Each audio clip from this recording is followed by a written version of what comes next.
I'm just reacting very fast to what it is versus guessing what it might be. I'll give you an example. Live social shopping.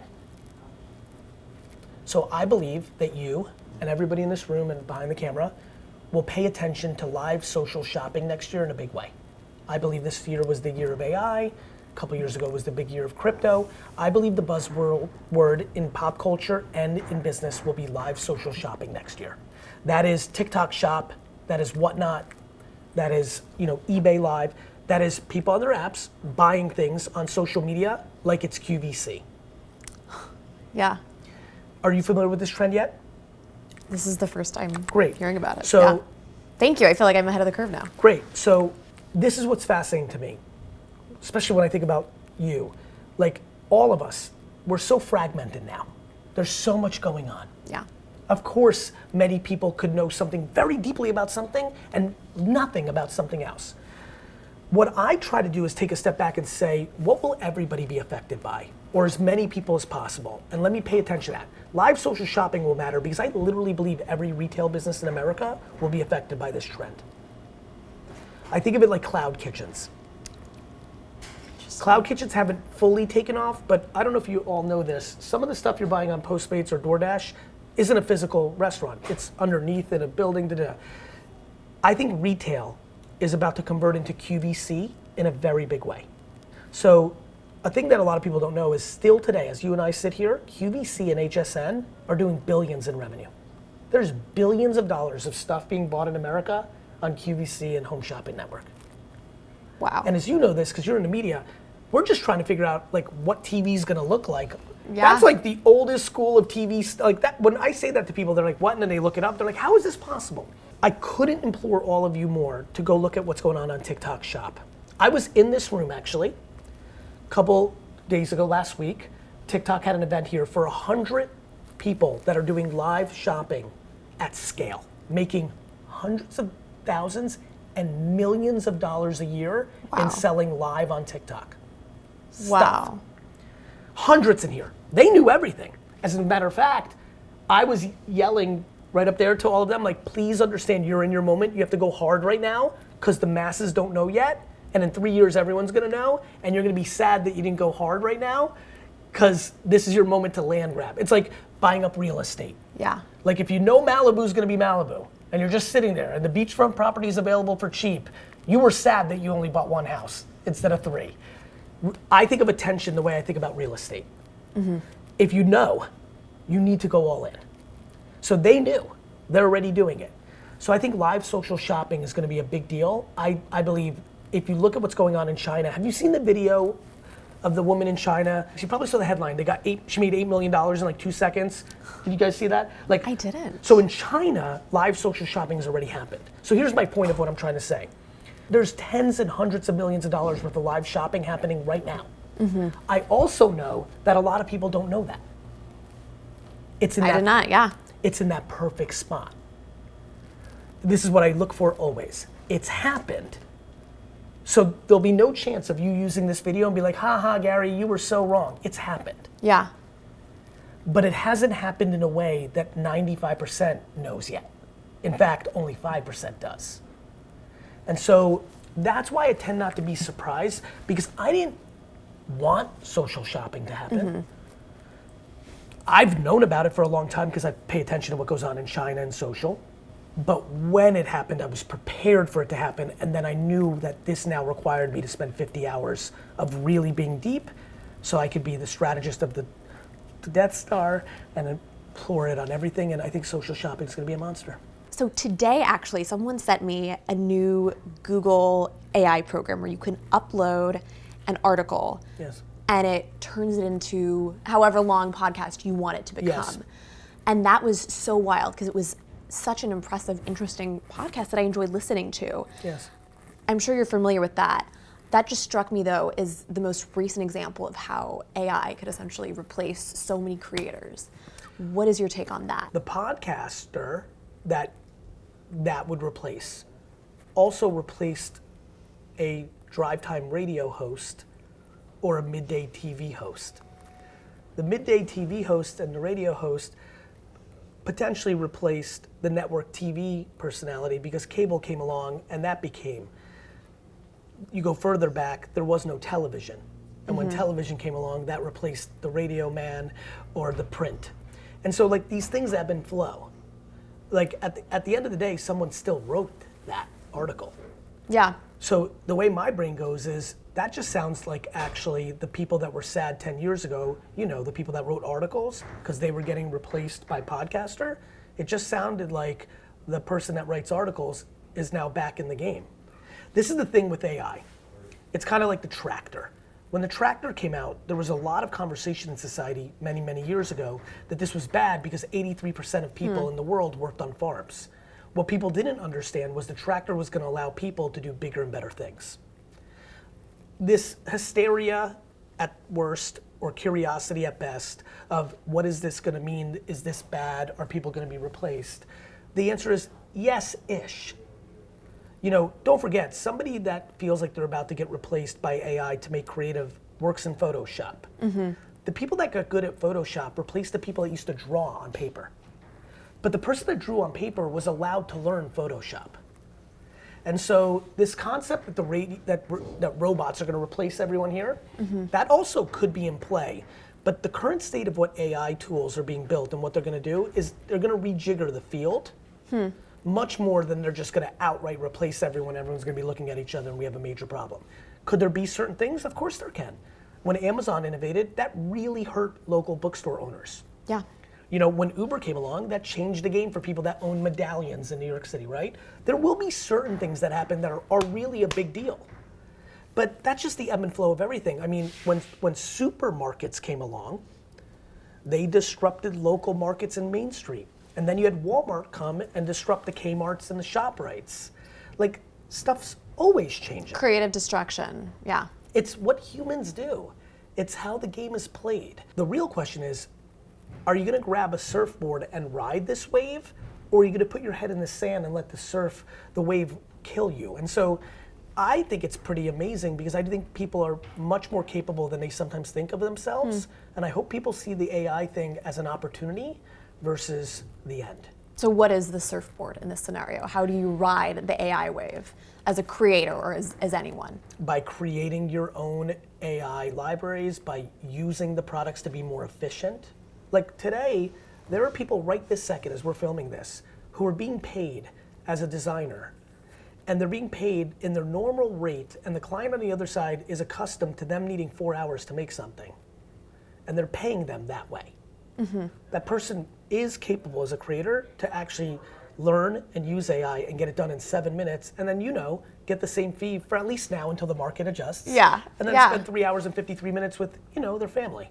Yeah. Or get 70 more clients. Like, the answer is to weaponize the opportunity instead of crying about it. 15 years ago, I was doing this same interview about social media. Yeah. And people were saying what was going to be good about it and bad about it. And what transpired over the last 15 years was either people used it for whatever they were trying to achieve, or they made fun of it and got disrupted by people that used it to achieve what they achieved. And I just think that's what's going to happen here. What ways has AI already changed what you're doing? Would you see using that tool for yourself? Yeah, to start creating so what's interesting, additional podcasts, what you're doing now? Yeah, I mean, those are all things we're looking at for sure. But I'll give you one that's maybe kind of more interesting and might bring value to the other people on the other side.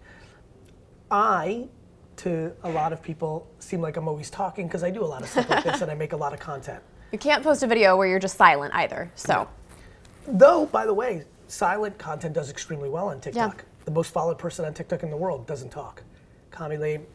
So silent ironically works because it goes to every language. So there's actually some value in not talking in social media content. I did not know that. But that was a very nerdy fact, but I figured I'd throw it out there. No, that's Pretty wild. cool, right? They probably make a lot of money. I am seemingly talking all the time. In reality, the reason I produce so much content is a lot of what I do is actually listen. So I do a lot of consumer insight work. So I'm constantly, I mean, just at scale, thinking, pondering different things. Why have corduroy hats come into style? What is going on with this food trend?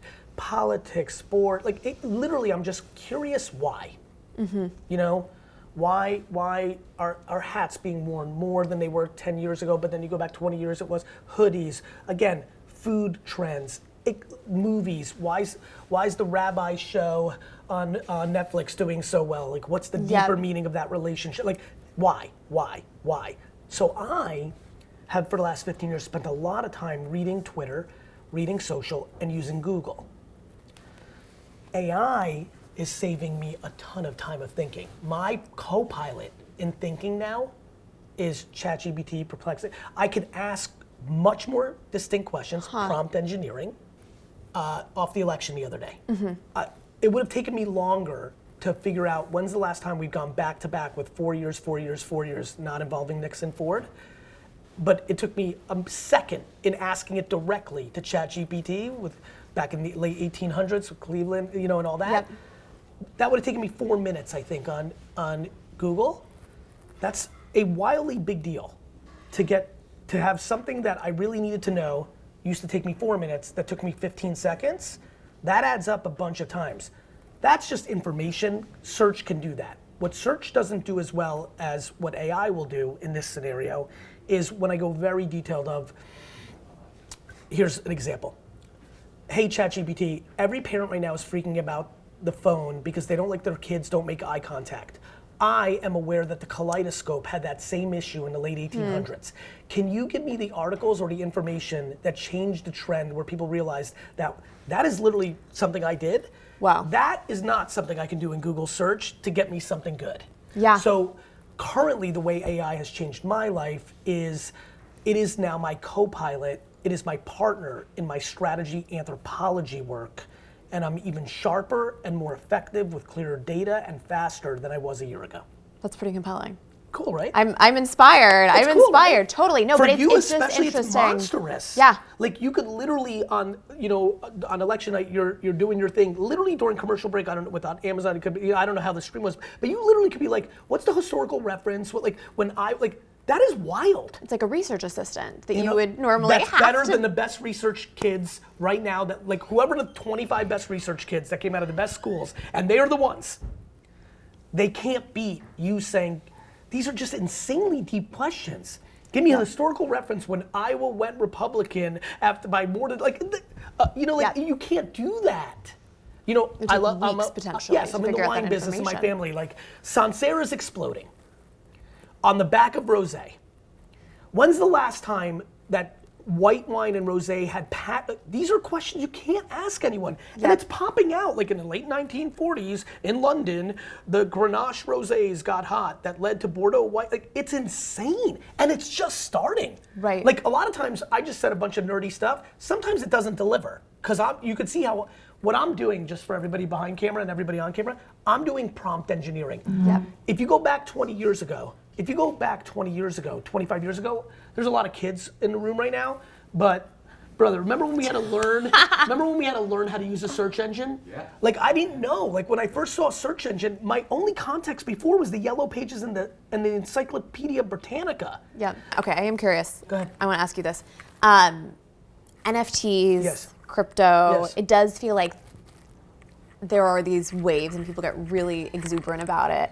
And they always say too, technology is overestimated in the short term, underestimated in the long term. But you're talking about it's AI this year. So how do you think about capitalizing on something? You see that trend, but you don't go overboard. Well, first of all, that's a great question. That's just good investing advice. First of all, please, if you're watching, please do not invest in high-risk assets with money that you cannot afford to lose. That's real estate, that's art, that's startups, that's your buddy's barber shop that is likely not gonna work out. What happened 3-4 years ago was greed just ate up the oxygen. And it reminded me of internet stocks 2000. Mm-hmm. And Pets.com was worth $6 billion. It had no revenue.